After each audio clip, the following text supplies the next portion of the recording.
கர்த்தருக்கு ஸ்தோத்திரம் உண்டாவதாக. எரேமியா 40வது அதிகாரம் 4வது வசனம் என்ன சொல்லுதுன்னா, நான் உன்னை பத்திரமாய் பார்த்து கொள்வேன்.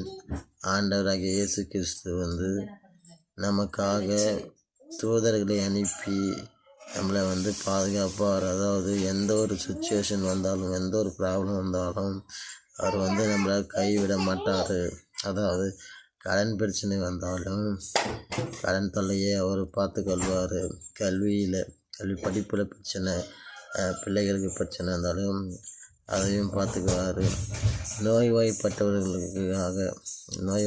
அவதிப்பட்டவங்களாக இருந்தாலும் அவர்களுக்காகவும் ஆண்டவர் இயேசு கிறிஸ்து பாதுகாப்பார்.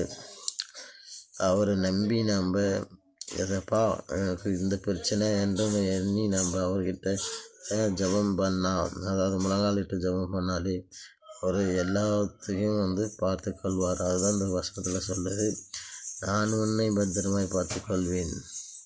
நான் என்றது யாரை குறிக்கிறதுனா ஆண்டவராகிய இயேசு கிறிஸ்துவை குறிக்கிறது. அதனால் நாம் ஆண்டவராகிய இயேசு கிறிஸ்துவை விசுவாசித்து நம்பி அவரை ஏற்றுக்கொண்டு அவர் வழியில் நடந்த நித்திய ஜீவன், ஞானஸ்நானம் பெற்று நித்திய ஜீவன் என்ற ஒரு கிரீடத்தை பெறுவோம். நித்திய ஜீவன் என்றால் அழியாத உயிர், அதாவது நம்ம ஆன்மாவுக்கு அழிவே இல்லாத ஒரு உயிர், அதுதான் நித்திய ஜீவன். அதுக்கு நம்ம ஆண்டவருடைய வழிகள் போல அவருடைய கட்டளைகளை எல்லாத்தையும் பின்பற்றணும். கர்த்தராகிய இயேசு கிறிஸ்துவ நாமத்தில் உங்களையும் உங்கள் குடும்பத்தையும் வாழ்த்தி வணங்குகிறோம்.